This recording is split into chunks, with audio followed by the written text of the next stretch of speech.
Adórele al Rey de Reyes. Te adoramos, Señor. Te damos gloria, Padre. Tú eres digno, Espíritu Santo de Dios.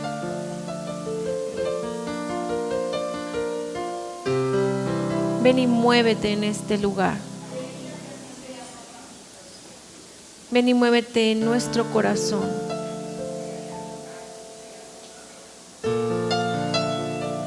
Espíritu Santo.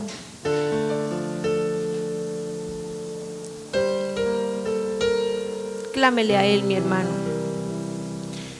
Ore para que la palabra pueda llegar a los corazones, para que nuestro corazón sea una tierra fértil.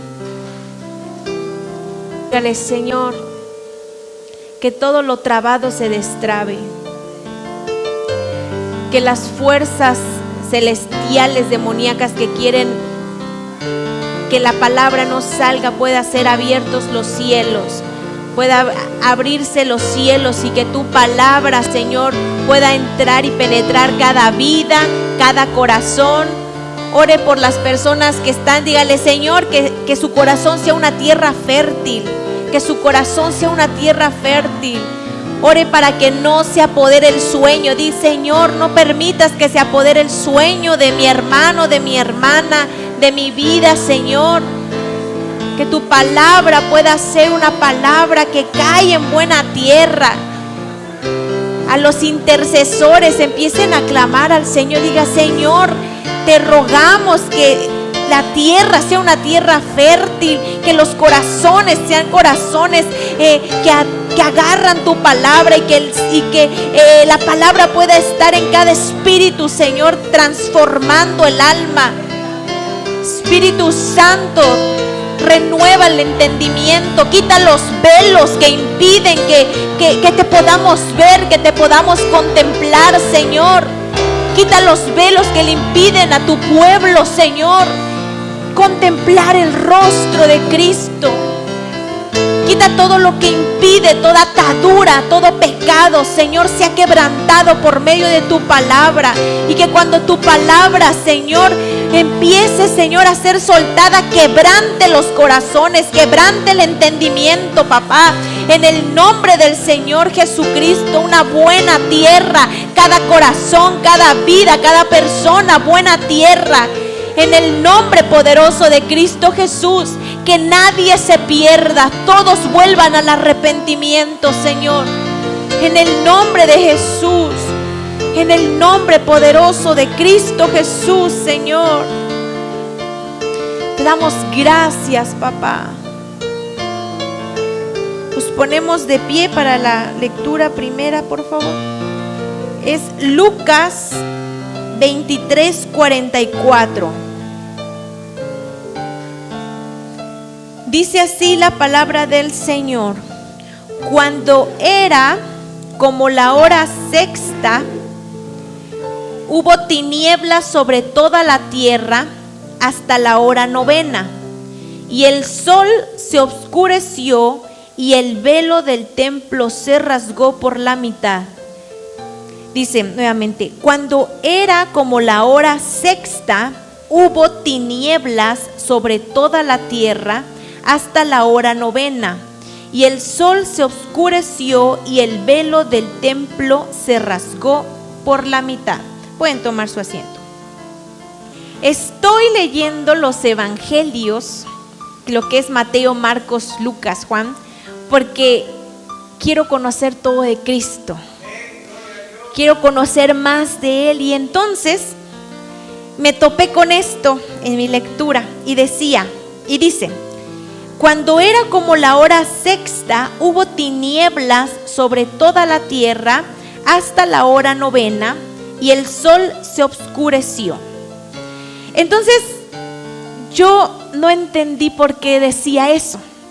Y entonces le pregunté al Espíritu Santo y le dije: Espíritu Santo, ¿por qué dice que se oscureció la tierra? Y que durante 3 horas, aquí dice la hora sexta a la hora novena, que son las 12 hasta las 3 de la tarde, todo se quedó oscuro. Y aquí recordamos que Cristo lo aprendieron durante la noche. Después lo llevaron para ser juzgado durante la noche y también en la mañana. Pero ahí empezó todo su martirio desde la mañana. Lo torturaron, le escupieron, todo. Y hasta, no se sabe bien si fue exactamente a las 12, pero yo creo que fue un poquito antes que lo crucificaron.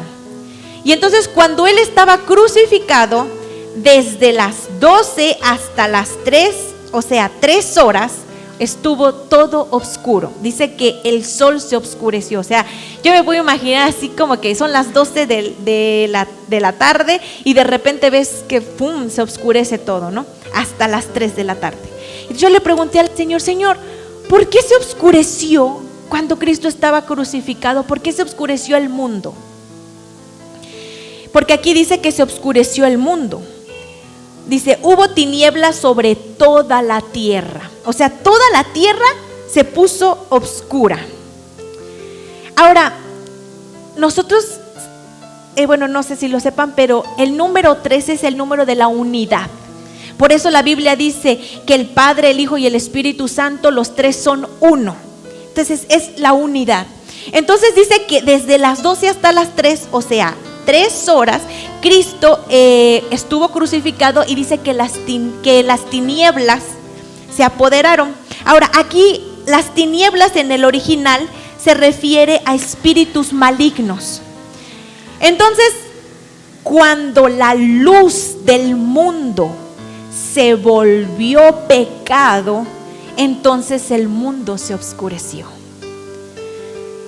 Y entonces, durante 3 horas Cristo estuvo separado de la Trinidad. Cristo estaba hecho pecado, estaba hecho enfermedad. Imagínense, cuando un espíritu demoníaco, no sé si ustedes ahorita ya no, pero antes, en nuestros tiempos antiguos, cuando veían una película de terror, ¿no les pasaba que todo el ambiente así se ponía tenso y luego hasta sentías algo feo y raro, ¿no? Entonces, imagínense, eso es un espíritu chocarrero, ¿no? Pero imagínense los principados, las potestades, toda la fuerza demoníaca cayendo sobre Cristo. Y entonces se separa Cristo de la Trinidad durante 3 horas, de las 12 a las 3, el vuelto pecado, y entonces la luz del mundo se apaga. Ahora, vamos a ir a Lucas 22:53.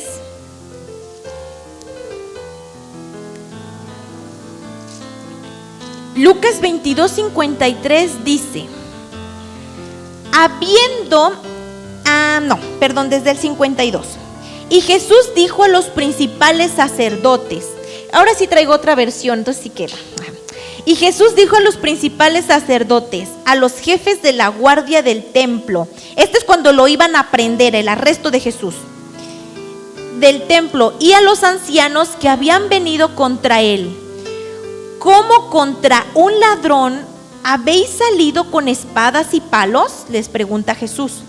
Habiendo estado con vosotros cada día en el templo, no extendieron las manos contra mí, mas esta es vuestra hora, dice, y la potestad de las tinieblas.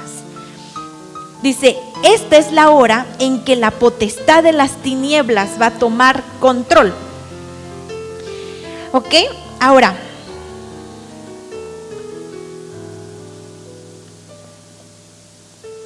vamos a ir porque el que diga Jesús decía, yo soy la luz del mundo, no era como algo así, sí, la luz es literal. Jesús es la luz del mundo, literal. Entonces vamos a ir a Génesis 1:1.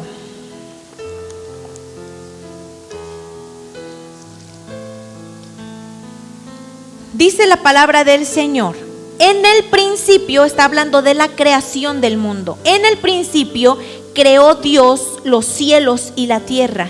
Y la tierra estaba desordenada y vacía, y las tinieblas estaban sobre la faz del abismo. Ahí ponemos atención, las tinieblas estaban tomando el control. Y el Espíritu de Dios se movía sobre la faz de las aguas. Y dijo Dios: sea o aparezca la luz. Y fue la luz. Otra vez dice: y dijo Dios: sea la luz. Y apareció la luz. Ahora, aquí nosotros cuando decimos sea la luz, decimos, entonces creó el sol. Pero no, porque después en el versículo 14 dice: dijo Dios luego: haya lumbreras y la expansión aquí dice sea la luz, y después viene creando, dice, fíjense, dice sea la luz, y fue la luz, y dice y la luz era buena, y después dijo sea la expansión de las aguas, separó las aguas, los cielos, júntense las aguas, creó la hierba, o sea, hizo muchísimas cosas. Y después de todo eso, en el versículo 14, dijo luego Dios: haya lumbreras en la expansión de los cielos para separar el día de la noche, y sirvan de señales para las estaciones, para días y años. Dice: y sean por lumbreras en la expansión de los cielos para alumbrar la tierra. Y fue así.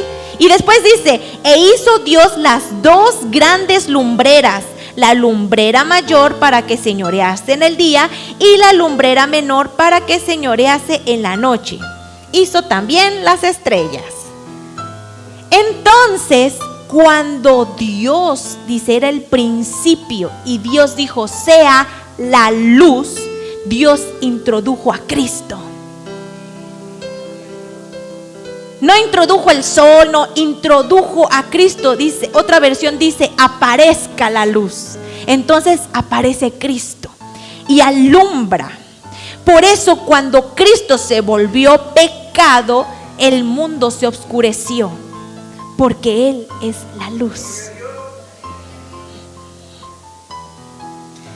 Ahora,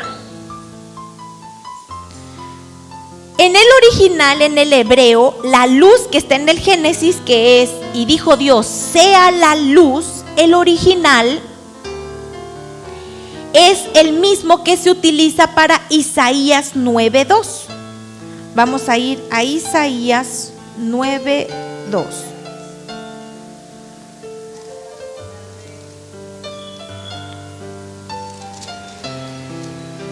Isaías 9:2 dice: el pueblo que andaba en tinieblas vio gran luz. Es el mismo original en el hebreo que Génesis 1:1. Vio gran luz. Los que moraban en la tierra de sombra de muerte, luz les resplandeció. Y después el versículo 6 dice: porque un niño nos es nacido, hijo nos es dado, y el principado sobre su hombro, y se llamará su nombre admirable, consejero, Dios fuerte, Padre eterno, príncipe de paz. Lo dilatado de su imperio y la paz no tendrá límite sobre el trono de David y sobre su reino, disponiéndolo y confirmándolo en juicio y en justicia desde ahora y para siempre. El celo de Jehová de los ejércitos hará esto. Entonces, esa luz es la misma que se utiliza para hablar acerca de el niño Jesús que iban a nacer. Ahora, vamos a Juan 1:1.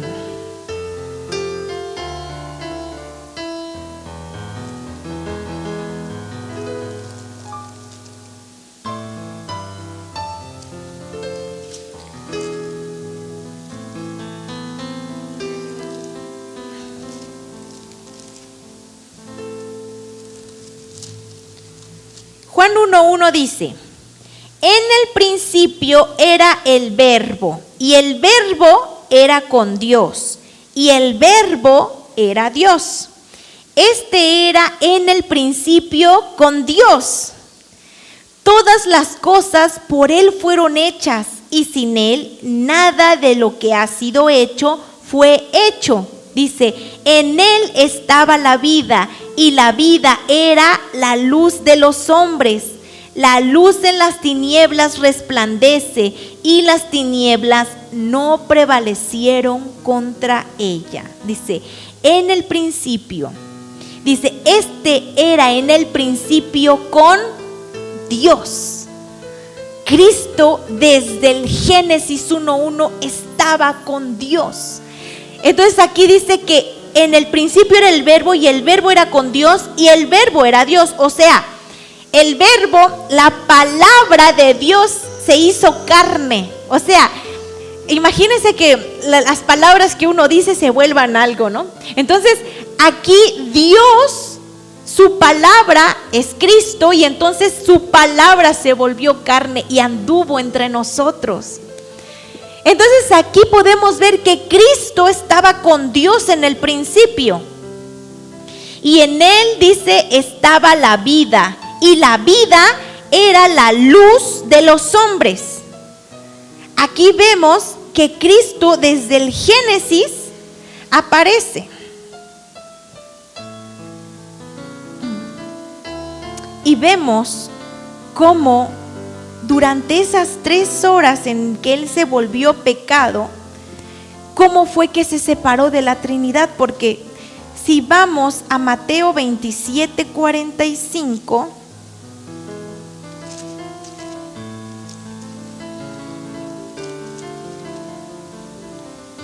dice, y desde la hora sexta hubo tinieblas sobre toda la tierra hasta la hora novena.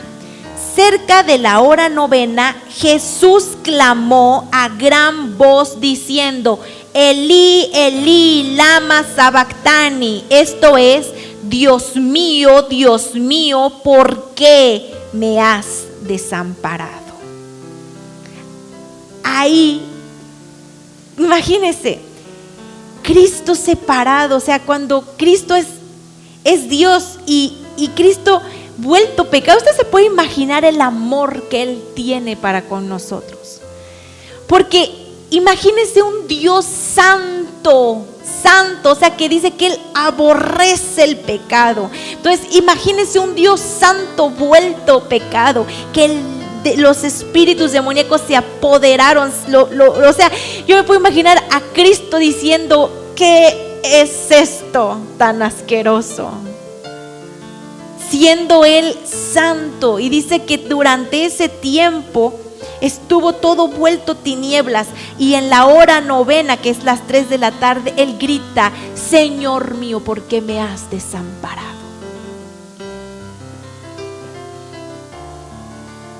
Entonces,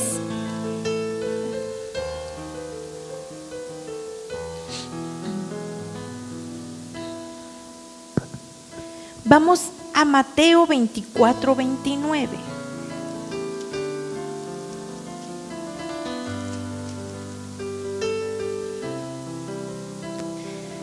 Dice así la palabra del Señor: e inmediatamente después de la tribulación de aquellos días, el sol se oscurecerá, y la luna no dará su resplandor, y las estrellas caerán del cielo, y las potencias de los cielos serán conmovidas. Entonces aparecerá la señal del Hijo del Hombre en el cielo, y entonces lamentarán todas las tribus de la tierra, y verán al Hijo del Hombre viniendo sobre las nubes del cielo con poder y gran gloria. Y enviará sus ángeles con gran voz de trompeta, y juntarán a sus escogidos de los 4 vientos, desde un extremo del cielo hasta el otro. Dice, e inmediatamente después de la tribulación, dice, el sol se oscurecerá y la luna no dará su resplandor. Dice, entonces aparecerá la señal del Hijo del Hombre en el cielo. Cuando Cristo venga en las nubes por el pueblo que le ama, que se ha santificado para Él, que ha lavado sus vestidos y que no ha amado más el pecado, sino lo ha amado a Él y ha tomado la cruz y le ha seguido, entonces, como Cristo viene, entonces la tierra se apaga. ¿Por qué? Porque Cristo es la luz. Y cuando Él venga, entonces todo se volverá a oscuridad y todos los que no vayan con Él se quedarán. Y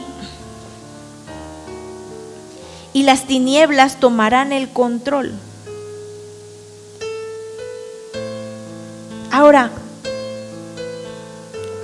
aquí la revelación de Cristo ya viene como que a lo que quiero llegar.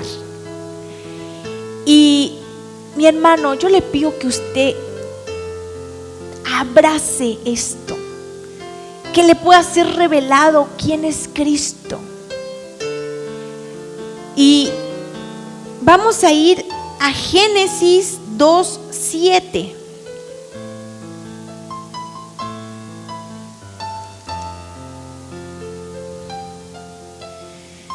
Dice la palabra del Señor: entonces Jehová Dios formó al hombre del polvo de la tierra y sopló en su nariz aliento de vida, y fue el hombre un ser viviente.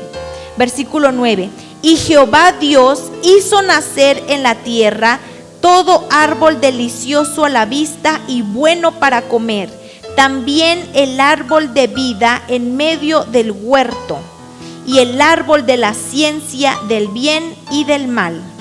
Ahora, fíjese que Dios forma al hombre del polvo y inmediatamente hace crecer árboles. Pero dice que Dios puso en ese huerto el árbol de la vida, que no es otra cosa que Cristo. Entonces dice que ahí estaba el árbol de la vida, y entonces ellos necesitaban comer de ese árbol para vivir. Pero cuando el hombre peca, entonces come del árbol que no tenía que comer. Imagínense, teniendo el árbol que es Cristo Jesús y pudiendo comer de la vida de Cristo, se le antoja probar otras cosas, y a veces así nos pasa. Tenemos su gracia, su presencia, y decimos: ay, es que cómo me gustaría. Y entonces eso mismo les pasó. Ellos podían comer del árbol de la vida, pero quisieron ir a probar el árbol que no tenían. El único que no podían, ese querían. Y entonces, fíjese lo que vino a hacer Cristo. De verdad, hermano, abrácelo. Y entonces ellos podían comer sin parar del árbol de la vida. Pero entonces el hombre peca, y entonces fíjese lo que Dios hace. En el versículo 22 dice: y dijo Jehová Dios: he aquí, el hombre es como uno de nosotros, sabiendo el bien y el mal. Ahora pues, que no alargue su mano y tome también del árbol de la vida y coma y viva para siempre. Y lo sacó Jehová del huerto del Edén para que labrase la tierra de que fue tomado. Dice: echó pues fuera al hombre y puso al oriente del huerto de Edén querubines y una espada encendida que se revolvía por todos lados para guardar el camino del árbol de la vida. O sea, imagínense, Dios puso querubines para que el hombre no volviera a comer del árbol y viviera para siempre. Pero Cristo, al morir, dice la Biblia que rompió el velo, y ahora nosotros podemos comer y beber del árbol de la vida, que es Cristo Jesús. Imagínese, usted está comiendo y dice que era el árbol que hacía eternos. Por eso nosotros, cuando usted muere en Cristo, no muere, sino solamente es trasladado trasladado a su reino, donde usted se va a encontrar cara a cara con Él. Por eso, para los que mueren y no le conocen, mueren en tormento, en incertidumbre, en qué voy a hacer, de qué me va a pasar en el otro lado. Pero los que mueren en Cristo mueren confiados, sabiendo que se van a encontrar con Él.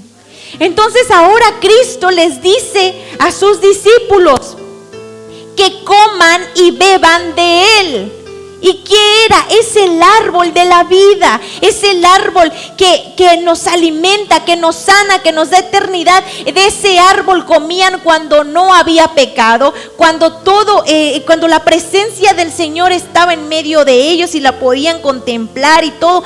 Ahora nosotros podemos accesar a ese árbol por medio de la Santa Cena. Comer y beber la luz del mundo, comer y beber el árbol de la vida. Usted puede dar gloria al Señor.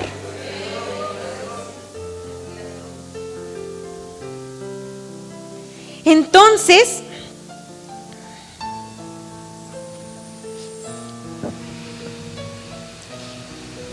en Juan 6:53,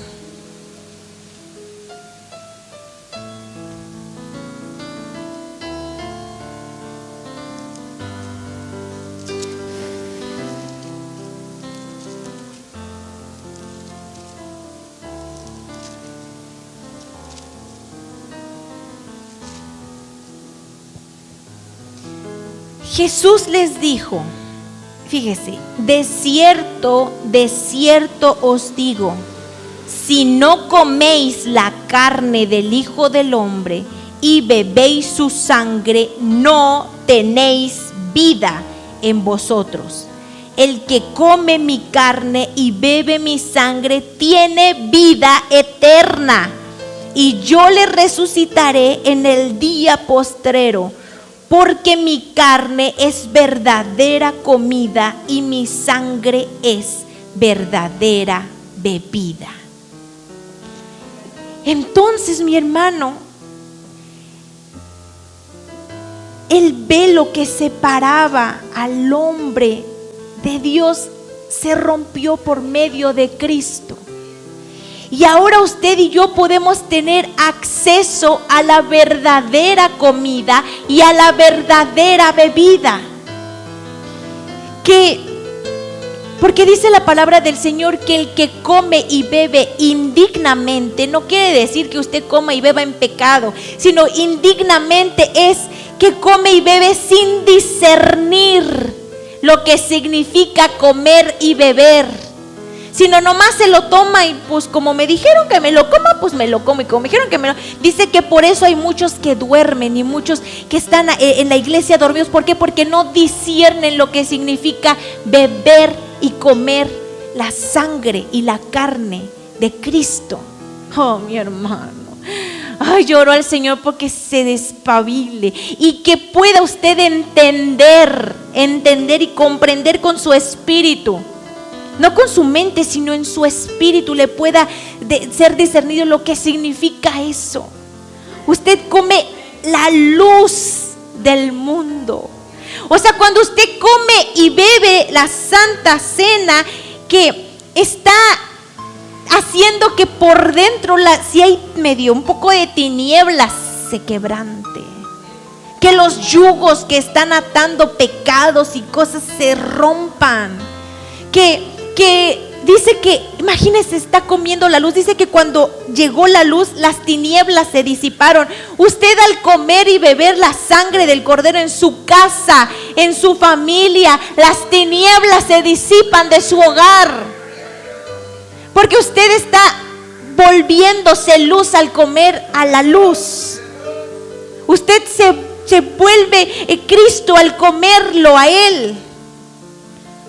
Y que nosotros podamos comprender que estamos comiendo la verdadera comida y la verdadera bebida. Que las vitaminas son buenas, que los jugos vitaminados son buenos, sí. Pero Cristo dijo, esta es la verdadera comida y la verdadera bebida. Es como, ¿cómo se podrá llamar? ¿Como el milagro? O como, bueno, cuando luego pasa uno y dice, tomes esta pastillita que tiene todo, le sana los huesos, la cabeza, le crece el cabello, la piel, ¿no? Cristo dijo que esta es la verdadera comida. Y que el que come y bebe de él dice que tiene vida eterna. Ay. Y que él le resucitará. Ay, mi hermano. Disipe las tinieblas que hay en usted todavía por medio de la sangre y de la carne.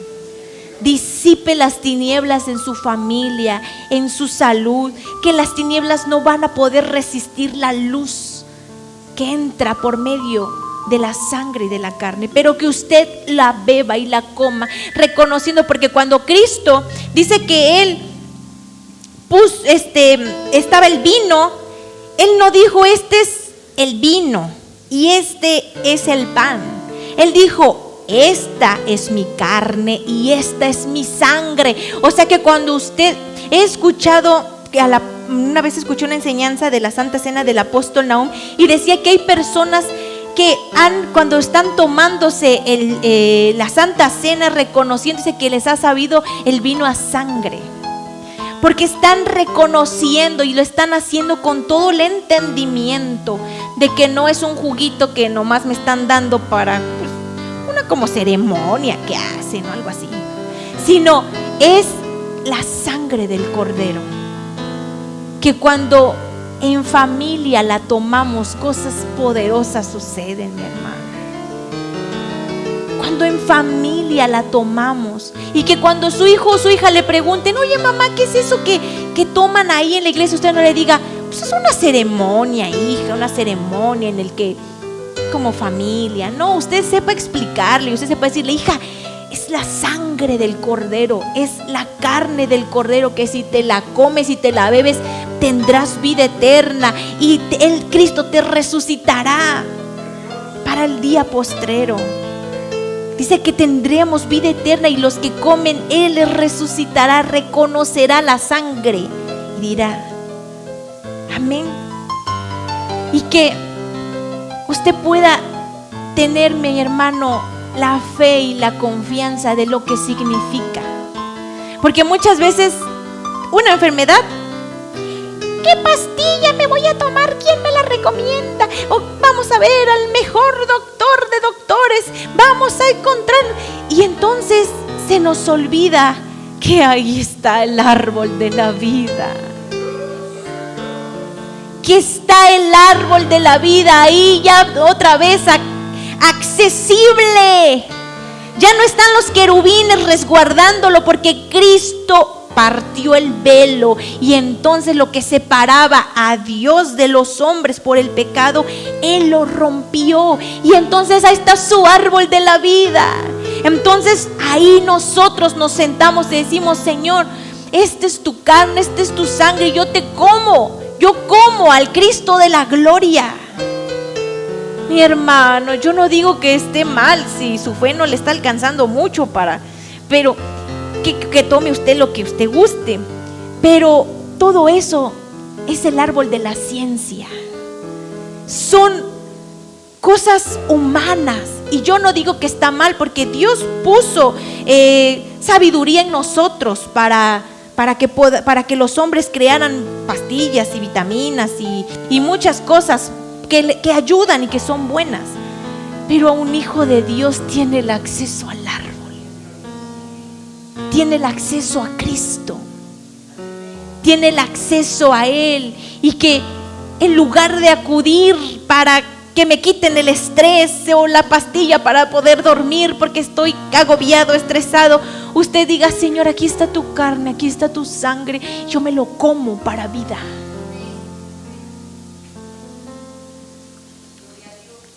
Mi hermano, la carne y la sangre del Cordero no solamente le va a quitar esa enfermedadcita, le va a hacer quebrantar todo por dentro.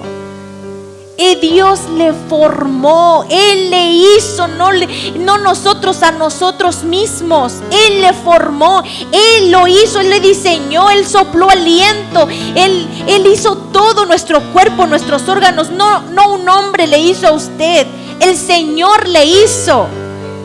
Y el Señor tiene la capacidad para sanarle, para vivificarle, para restaurarle.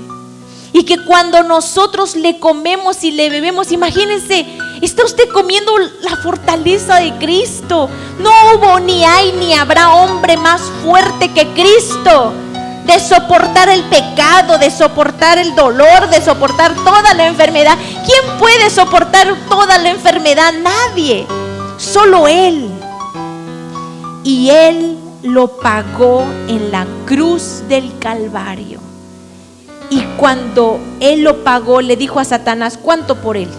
No, pues aquí está, te pago todo. No le dijo: te quiero deber un centavo porque me faltó un poquito. Él dijo: ¿cuánto por usted? ¿Cuánto vale ella? No, pues tú. Entonces yo una vez le estaba explicando a mi hija y me dijo: mamá, ¿qué significa que Jesús murió? Entonces yo le dije: significa que tú imagínate, le conté una historia y le dije: había dos niñas, una que era muy grosera y muy mala. Entonces esa niña grosera empezó a ser tan grosera que pegaba, que golpeaba y mató a un perrito. Y le empecé a decir, no, y dice: ay mamá. Y le digo, y entonces llegó el policía y le dijo: la tengo que aprender. ¿Por qué? Pues porque hizo esto, hizo el otro, hizo el otro, hizo el otro. Y entonces dijo: no, pero ¿cómo? Sí, ni modo, hay que llevarla. ¿Y qué le vamos a hacer? La pena es la muerte. ¿Por qué? Pues porque mató al perrito, porque le pegó a sus papás. Y entonces Belita estaba, digo, pero entonces llegó alguien, Jesús, y le dijo: yo tomo su lugar. Y ella queda libre de deuda y yo tomo su lugar. Eso significa que Él dijo: yo tomo tu lugar. Tú pecaste, tú me fallaste, tú hiciste esto, pero no. Entonces el diablo dice: tengo todo el poder para matarle, para enfermarle, porque está en pecado. Pero Cristo dijo: yo tomo su lugar.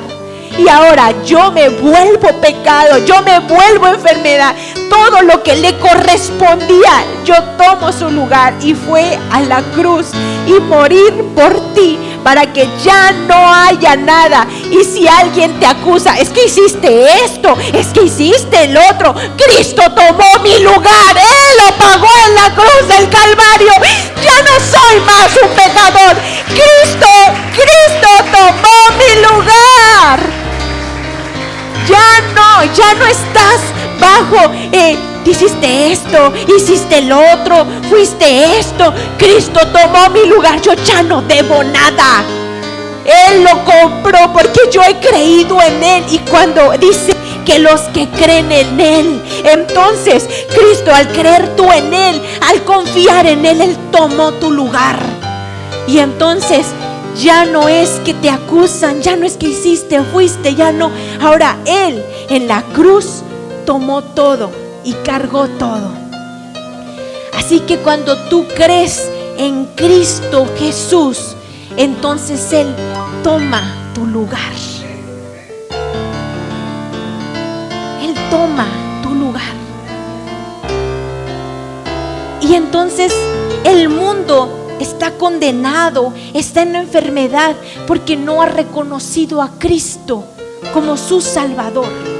Pero aquel que le reconoce, entonces ya no es más esclavo de temor, ya no es más esclavo de pecado, ya no, porque el que el Hijo liberta, ese es verdaderamente libre.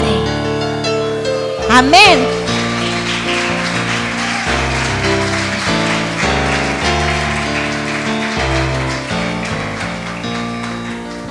Ahora, Dios siempre quiso que el hombre tomara y comiera de ese árbol de la vida, porque por eso lo puso en el huerto. Pero nosotros pecamos y entonces Dios no puede estar en pecado, y Él se fue y puso querubines. Pero cuando Cristo murió, Él tomó nuestro lugar, y entonces Dios ya no ve el pecado porque Cristo ya lo pagó.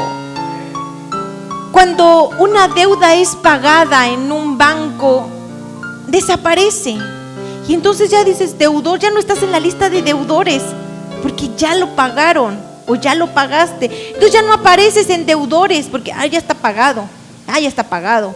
Entonces ya no se sienta usted deudora o deudor. Es que fui esto, es que fui el otro, es que hice esto, porque cuando usted recibe a Cristo, entonces ya no está usted en la lista de deudores. Ahora usted está en la lista de los que no deben nada, por medio de Cristo Jesús. Ahora, Él, mi hermano, habita.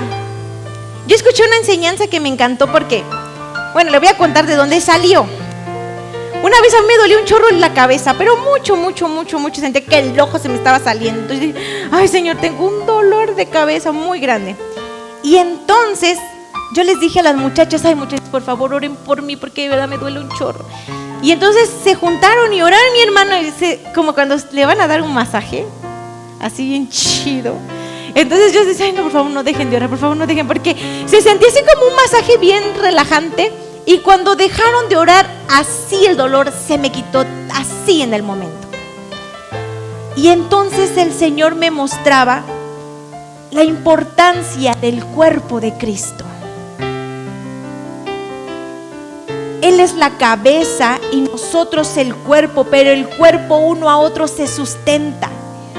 Por eso usted no puede decir que usted puede todo solo, o que usted puede hacerlo por aparte, y que Dios es porque dice que la plenitud de Dios es Cristo, y Cristo, su cuerpo, somos todos como piedras vivas. No es que Cristo está separado, no, como Pablo decía, es que unos dicen que son de Apolos y otros de no sé de dónde. Pues si Cristo no está partido, Cristo es uno, y todos nos complementamos. Y entonces cuando uno toma la Santa Cena en familia, mi hermano, está el cuerpo de Cristo. Usted sustenta a su hermano. Si usted está fuerte, dice que los fuertes sustenten a los débiles. Entonces, como ya les he comentado, cuando un bracito está medio debilón, bueno, pues entonces del otro brazo pues ayuda, ¿no? Cuando un ojo ya no se pierde, entonces los otros sentidos se empiezan a agudizar para poder ayudar. Entonces ahora si ahorita un hermano viene débil, cuando tomemos la Santa Cena, mi hermano, haya una ayuda, un vivificar de unos a otros. Un vivificar, un fluir, reconociendo que como piedras vivas edificamos. Escuchaba una enseñanza de Marcos Brunet que decía que cuando en un lugar hay un don, entonces la persona que tiene el don se va, y se va con ella el don. Pero cuando los dones, todos los que estamos aquí, sus dones están fluyendo, entonces se vuelve una habitación y no una visitación. No nada más que cuando llega una persona pues se siente la presencia, y cuando no está no se siente. Cuando predica la pastora se siente, cuando no predica no se siente. No, sino que podamos que todos los dones fluyan de tal manera que no sea una visitación, sino una habitación. Por eso todos nos necesitamos. Yo necesito a la hermana Yuria, a la hermana Caria, Blanquita. Todos nos necesitamos, porque cuando todos los dones fluyen, se vuelve una habitación. No hay demonios, no hay espíritus, no hay nada que pueda resistir al cuerpo de Cristo. Por eso la Biblia dice que las puertas del infierno no prevalecen, pero no contra un individuo, no contra los ungidos. Las puertas del infierno no prevalecen contra los ungidos, contra los pastores, contra los profetas. No, las puertas del infierno no prevalecen contra la iglesia, que es el cuerpo de Cristo. Por eso cuando todos los dones están aquí, hay un revolú. Aquí hay en la presencia del Espíritu Santo. Y no es que, por ejemplo, cuando alguien ora, por ejemplo, mi papá o mi mamá, o yo oro, uy, es que la hermana tiene su perdón. No es porque el fluir, Dios hace un fluir, una habitación, porque todos están, Señor, por favor, tócanos, ayúdanos. Y entonces el cuerpo de Cristo empieza a sustentarse, y entonces el ambiente se transforma. Pero cuando todos los dones están participando, por eso Pablo decía: aviva el fuego del don de Dios que está en ti. Por eso usted tiene que estar avivado, su esposo avivado, sus hijos avivados, para que haya una habitación en su hogar, para que haya una habitación del Padre. Mi hermano, todos nos necesitamos. Y cuando un miembro está débil, el cuerpo le sustenta. No es que estás débil y te apachurro y te aplasto y estás medio débil, pues órale por allá, ¿no? Sino es el cuerpo le sustenta, le vivifica, le ayuda. ¿Está alguno enfermo entre vosotros? Llamen a los ancianos. O sea, hagan una habitación. Y es lo que ahorita quiero que haya, una habitación en donde todos los dones fluyan. Los intercesores, los evangelistas, las adoradoras, los salmistas, todos fluyendo en su don, porque cada uno tiene un don de parte de Dios. Y si todos los dones empiezan a fluir, no habrá enfermedad, no habrá demonio, no habrá nada que pueda vencer al cuerpo de Cristo, sustentándose, fortaleciéndose. Por eso, cuando usted ore por sus hermanos. Señor, mira, yo vi como que esa hermanita anda medio débil. Señor, fortalécela, vivifícala. Señor, ayuda a mi hermanito que lo vi que anda congojado. Lo vi por acá, Señor, ayúdalo, y que el cuerpo vivifica, fortalece, ayuda al cuerpo. Mi hermano, creamos una habitación, no una visitación por un don, una habitación donde como piedras vivas edificamos al cuerpo de Cristo. Avive el don que está en usted. No lo apague. No, dice Pablo, decía, pidan los mejores dones, porque los mejores dones sirven para la edificación de la iglesia. Y que todos podamos en oración sustentarnos, ayudarnos, fortalecernos. Mi hermano, nadie está sin don. Ay, es que yo no tengo ni un don. No, tiene algo de parte de Dios en usted que edifica al cuerpo. Puede ser que trabaje con sus manos, puede ser que tenga consejos de sabiduría, puede ser la evangelista o que trae personas a la iglesia. Cada uno tiene un don de parte de Dios, y Dios le dice: aviva el fuego del don de Dios. Y creamos la habitación de Cristo el Señor, donde la luz está en cada uno de nosotros y donde el árbol de la vida fluye. Amén. Mi hermano, no se permite estar débil. Si usted está débil, intégrese al cuerpo. Lo peor que alguien puede hacer es separarse del cuerpo, porque el separarse del cuerpo, ya el enemigo no lo ve como Cristo, ya lo ve como uno por ahí. Pero si usted está integrado en el cuerpo, entonces, y no nada más esta congregación, estamos todos integrados, nos estamos uniendo a todas las congregaciones que invocan el nombre del Señor, que son el cuerpo de Cristo. Y usted le está sustentando a alguien del África, alguien del Ecuador le está sustentando a usted. Cuando usted está implantado en el cuerpo empieza a fluir y cosas sorprendentes suceden cuando Cristo es el centro. Amén.